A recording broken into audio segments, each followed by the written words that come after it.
Good morning, class 10 student. In previous class, we have already discussed the decomposition reaction and combination reaction. Today, we are going to discuss the displacement reaction. Okay. Displacement reaction से पहले हमको कुछ metal की reactivity को देखना पड़ेगा कि metal कौन सा मेटल मोर रिएक्टिव है, कौन सा मेटल लेस रिएक्टिव है, क्योंकि डिस्प्लेसमेंट में इसका बहुत ज़्यादा वेरी इंपॉर्टेंट रोल है। रिएक्टिविटी सीरीज ऑफ मेटल देख लेते हैं। Potassium, sodium, calcium, magnesium, aluminium, zinc, iron, tin, lead, hydrogen, copper, mercury, silver and gold. यानी लेफ्ट टू राइट जाते हैं तो केमिकल की जो रिएक्टिविटी होती है मेटल की वो डिक्रीज करती है। वो डिपेंड करती है कौन सा मेटल कितना फास्ट इलेक्ट्रॉन देता है। पोटेशियम की बात करें तो ये इजीली से इलेक्ट्रॉन लूज कर देगा, ये इजीली से इलेक्ट्रॉन लूज करेगा। इसका मतलब इससे पॉजिटिव चार्ज बनेगा, एक पॉजिटिव आयन बनेगा। वो जो पॉजिटिव आयन बनेगा भाई क्लियर बात, जो इलेक्ट्रॉन लूज करता है तो उस पर पॉजिटिव आयन आता है, तो जो पॉजिटिव आयन बनेगा वो मोर रिएक्टिव होगा। और इधर साइड आएंगे तो जो गोल्ड है ये इजीली से इलेक्ट्रॉन को लूज नहीं करता, इसलिए जल्दी से इसका पॉजिटिव आयन नहीं बनता। तो जिसका पॉजिटिव आयन बनेगा वो क्या होगा, मोर रिएक्टिव होगा। यही कारण है कि यही जो होता है रिएक्टिविटी क्या करती है, डिस्प्लेसमेंट रिएक्शन को करवाती है। नाम से ही आते हैं डिस्प्लेसमेंट रिएक्शन, तो नेम से ही क्लियर है डिस्प्लेसमेंट रिएक्शन क्या होता है, डिस्प्लेस करना, यानी किसी दूसरे का आना और दूसरे को वहां से डिस्प्लेस कर देना। जैसे कोई सिंपल सी बात है, कहीं आप पर है, आपकी जगह कोई दूसरा है, आपको वहां से डिस्प्लेस कर दे। अब डेफिनेशन देख लेते हैं डिस्प्लेसमेंट रिएक्शन का। Those reaction in which one element take place of another element, यानी एक एलिमेंट की जगह कोई दूसरा एलिमेंट अगर उसकी जगह ले ले तो इस टाइप के रिएक्शन को आप डिस्प्लेसमेंट रिएक्शन कहते हैं। ओके, अब एग्जांपल लेते हैं। अगर हम देखते हैं जैसे लैब में आप जाएंगे तो आपने क्या किया, कॉपर सल्फेट का ब्लू कलर का सोल्यूशन लिया, कॉपर सल्फेट का ब्लू कलर का सोल्यूशन लिया।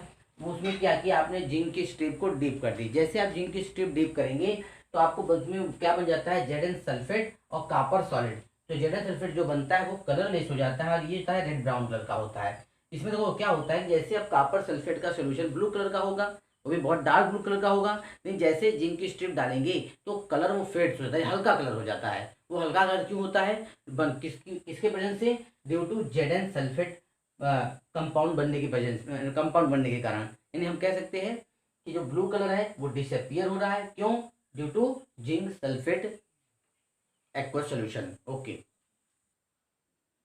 ओके, डिस्प्लेसमेंट रिएक्शन के कुछ एग्जांपल और हम चेक करते हैं।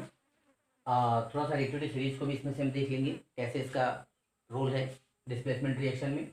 जैसे आपने लिया कॉपर सल्फेट का एक्वस सॉल्यूशन और उसका रिएक्शन आपने मैग्नीशियम के साथ कराया, तो आपका क्या बन रहा है, देखिए मैग्नीशियम सल्फेट प्लस कॉपर, ये भी क्या बना, मैग्नीशियम सल्फेट और कॉपर। थोड़ा सा आपको स्टेट लिखना पड़ता है, स्टेट लिखना थोड़ा सा ये केमिकल रिएक्शन की प्रॉपर्टी में आता है। आपको जो भी आपने लिया है कंपाउंड का स्टेट क्या है, ये एक्वस फॉर्म में होगा, मैग्नीशियम सॉलिड फॉर्म में होता है, ये होता है एक्वस फॉर्म में, ये होता है सॉलिड फॉर्म में।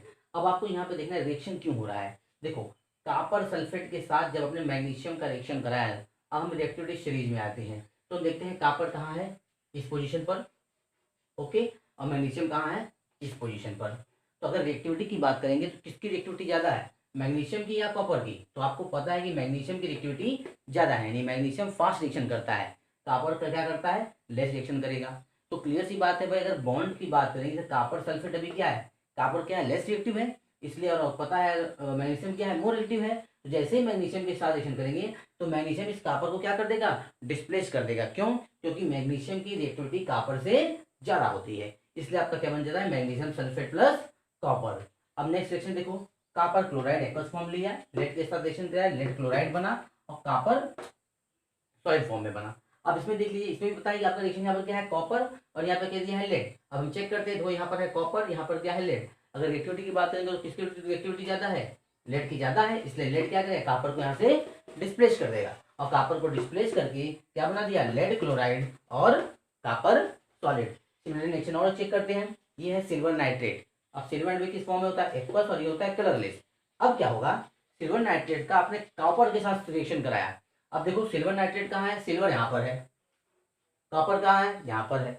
इसका मतलब सिल्वर क्या है, लेस रिएक्टिव है और कॉपर क्या है, मोर रिएक्टिव है। तो कॉपर क्या करेगा, सिल्वर को डिस्प्लेस कर देगा। तो कॉपर ने क्या किया, सिल्वर को डिस्प्लेस कर दिया, क्या बना दिया, कॉपर नाइट्रेट, और सिल्वर आपका बाहर हो गया। तो ये आपका क्या है, रिएक्टिविटी सीरीज का एप्लीकेशन कैसे करते हैं, और ये डिस्प्लेसमेंट रिएक्शन है। और किस टाइप का displacement reaction, single displacement, single type का डिस्प्लेसमेंट रिएक्शन है। अब हम आगे पढ़ेंगे डबल टाइप का डिस्प्लेसमेंट रिएक्शन। सिंगल डिस्प्लेसमेंट को हमने डिस्कस कर लिया। और displacement two type, single displacement और डबल डिस्प्लेसमेंट। सिंगल हमने देखा कि क्या हुआ, एक एटम ने दूसरे एटम को डिस्प्लेसमेंट कर दिया।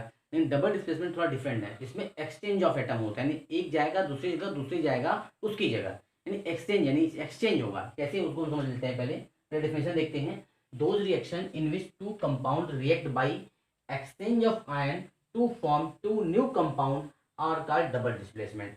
यानी इसमें क्या होगा, तो कि दो आपके कंपाउंड में, दोनों कंपाउंड में आयन का एक्सचेंज होगा और आयन के एक्सचेंज होने के बाद दो न्यू कंपाउंड बनेंगे, उन्हें हम कहेंगे डबल डिस्प्लेसमेंट रिएक्शन। अब थोड़ा एग्जांपल समझते हैं। देखो यहाँ पर एग्जांपल देखते हैं, आपके पास क्या है, सिल्वर नाइट्रेट, और ये आपने क्या लिया है, सोडियम क्लोराइड। तो आपने यहाँ पे क्या है, एक्सचेंज ऑफ रिएक्शन करना है, यानी सिल्वर कहाँ जाएगा, सोडियम के पास, सोडियम कहाँ जाएगा, सिल्वर के पास। क्यों, क्या हुआ, एक्सचेंज, इसने अपना आयन इसके साथ एक्सचेंज किया, इसने अपना आयन इसके साथ एक्सचेंज कर लिया। तो देखो क्या बना, अगर आपने क्या कर लिया, Ag अगर सोडियम को डिस्प्लेस किया तो क्या बन जाएगा, AgCl। तो कोई मेटल ही तो रिएक्ट करेगा ना, और ये क्या है, मेटल है, Ag और सोडियम क्या है, दोनों मेटल है। तो ये मेटल है तो मेटल ही तो एक्सचेंज करेंगे। तो क्या होगा, Ag ने Na को डिस्प्लेस किया और Na ने Ag को डिस्प्लेस किया, तो क्या बन गया, AgCl plus sodium nitrate. Next example देखते हैं, barium chloride and sodium sulphate. अब आपके पास बेरियम क्लोराइड है, सोडियम सल्फेट है, तो क्लियर सी बात है, यहाँ पे मेटल कौन कौन से हैं, एक बेरियम है और एक क्या है, सोडियम है। तो सोडियम क्या करेगा, बेरियम को डिस्प्लेस कर देगा, और बेरियम क्या करेगा, सोडियम को एक्सचेंज, एक दूसरे को एक्सचेंज कर लेंगे। जब एक दूसरे को एक्सचेंज करेंगे तो आपको पता है कि बेरियम इसके साथ बना लेगा बेरियम सल्फेट, और सोडियम इसके साथ बना लेगा सोडियम क्लोराइड। ओके, यहाँ पे क्या हुआ, मेटल का एक्सचेंज हुआ।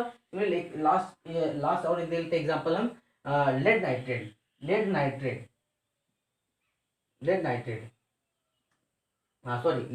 PbNO3, lead PbNO3।